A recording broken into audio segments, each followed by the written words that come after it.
নমস্কাৰ বন্ধু বান্ধৱীসকল, মই মাজু আৰু আপোনালোকে চাই আছে online help boys YouTube channel. বন্ধুসকল, আজি ৰাতিপুৱাৰ কেইবাটাও গুৰুত্বপূৰ্ণ খবৰ লৈ আহিছোঁ আপোনালোকৰ সন্মুখত। তো বন্ধুসকল, ভিডিঅ'টো স্কিপ নকৰি একেবাৰে শেষলৈ চাই থাকিব। তো বন্ধু বান্ধৱীসকল, ভিডিঅ'টো ভাল লাগিলে এটা লাইক কৰিব, লগতে চেনেলটো ছাবস্ক্ৰাইব কৰি ওচৰত থকা বেল আইকনটো বজাই দিব, যাতে যেতিয়াই মই যিবোৰ ভিডিঅ' আপলোড কৰোঁ তাৰ নটিফিকেশ্যনসমূহ সকলোতকৈ আগত আপোনাৰ মোবাইলত যায়। তো প্ৰিয় বন্ধু বান্ধৱীসকল, আহক আমি ভিডিঅ'টো আৰম্ভ কৰোঁ। বাংলাদেশৰ প্ৰাক্তন অধিনায়ক মুশ্ৰাফী মৰ্তজাৰ শৰীৰত কৰোনা ভাইৰাছৰ উপস্থিতি ধৰা পৰিছে। কৰোনা আক্ৰান্ত বাংলাদেশৰ ৩৬ বছৰীয়া অলৰাউণ্ডাৰগৰাকী বৰ্তমান নিজ গৃহতে আইচলেশ্যনত থাকি চিকিৎসা গ্ৰহণ কৰি আছে। তেওঁ কিছুদিন পূৰ্বৰে পৰা অসুস্থ হৈ আছিল, যাৰ বাবে তেওঁক কৰোনাৰ পৰীক্ষা কৰা হয় আৰু পৰীক্ষাত ফলাফল পজিটিভ আহে। বৰ্তমান মৰ্তজা হোম কোৱাৰেণ্টাইনত আছে। মুশ্ৰাফী মৰ্তজাৰ ভাতৃ মুৰছালিনে এক সাক্ষাৎকাৰত এনেদৰে উল্লেখ কৰে। বাংলাদেশৰ প্ৰাক্তন অপেনিং বেটছমেন নাফিছ ইকবালো কৰোনা ভাইৰাছৰ দ্বাৰা আক্ৰান্ত হৈছিল।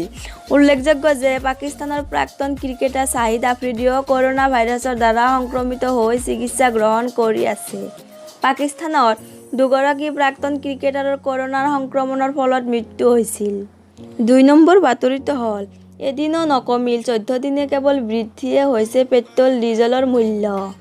ধাৰাবাহিকভাৱে বিগত কিছুদিন ধৰি পেট্ৰল ডিজেলৰ মূল্য বৃদ্ধি অব্যাহত আছে। প্ৰায় ১৪ দিনত প্ৰতিদিনে কিছু পৰিমাণে ইন্ধনৰ মূল্য বৃদ্ধি হৈ আছে, যাক লৈ চিন্তিত হৈ পৰিছে সাধাৰণ লোক।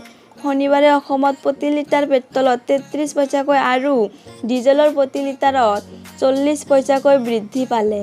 শনিবাৰে অসমত প্ৰতি লিটাৰ পেট্ৰলৰ মূল্য ৮৩.৩৪ টকা। ঠিক তেনেদৰে প্ৰতি লিটাৰ ডিজেলৰ মূল্য ৭৬.৮৯ টকা। শুক্ৰবাৰে প্ৰতি লিটাৰ পেট্ৰলৰ বৃদ্ধি পাইছিল ৫৬ পইচা আৰু প্ৰতি লিটাৰ ডিজেলত ৬৩ পইচাকৈ বৃদ্ধি পাইছিল। উল্লেখযোগ্য যে যোৱা বৃহস্পতিবাৰে প্ৰতি লিটাৰ পেট্ৰলত ৫৩ পইচা আৰু ডিজেলত প্ৰতি লিটাৰ ৬৪ পইচাকৈ বৃদ্ধি পাইছিল। ৩ নম্বৰ খবৰটো হ'ল, শ্বহীদৰ বলিদান অথলে নাযায়। সীমান্তত সেনা বাহিনী মোতায়েন কৰা আছে, আমি সম্পূৰ্ণ সাজু, জনালে বায়ুসেনা প্ৰধানে। বায়ুসেনা প্ৰধান RKS ভাদৌৰিয়াই জনায় যে লাডাখ সীমান্তত বায়ুসেনা বাহিনী মোতায়েন কৰা আছে, যিকোনো পৰিস্থিতিৰ বাবে আমি সাজু। ক্ৰমাতে বাঢ়িছে জটিলতা। প্ৰতিদিনে লাডাখ সীমান্ত হৈ পৰিছে উত্তেজনাপূৰ্ণ। তাৰ মাজতে ভাৰতীয় বায়ুসেনা বাহিনীৰ প্ৰধান RKS ভাদৌৰিয়াই জনায় যে যিকোনো পৰিস্থিতিৰ বাবে সাজু ভাৰতীয় বায়ুসেনা। শনিবাৰে হায়দৰাবাদত এক অনুষ্ঠানত অংশগ্ৰহণ কৰি ভাদৌৰিয়াই কয় যে আমি সম্পূৰ্ণৰূপে সাজু। যিকোনো জৰুৰী ঘটনাৰ মোকাবিলা কৰিবলৈ আমাৰ সেনা বাহিনী সীমান্তত মোতায়েন কৰা আছে। দেশবাসীয়ে কোনো চিন্তা কৰিব নালাগে, আমাৰ সেনাৰ বলিদান অথলে নাযায়। বুধবাৰে লাডাখ আৰু কাশ্মীৰলৈ গৈছিল বায়ুসেনা প্ৰধান। সমগ্ৰ পৰিস্থিতিৰ বুজ লৈছিল বায়ুসেনাৰ মুৰব্বীগৰাকীয়ে। কিদৰে পৰিস্থিতি চলাব সেই লৈ আলোচনা হৈছিল। চীনৰ ফালে মুখ কৰাই ৰাখিছে যুদ্ধবিমান আৰু হেলিকপ্টাৰ।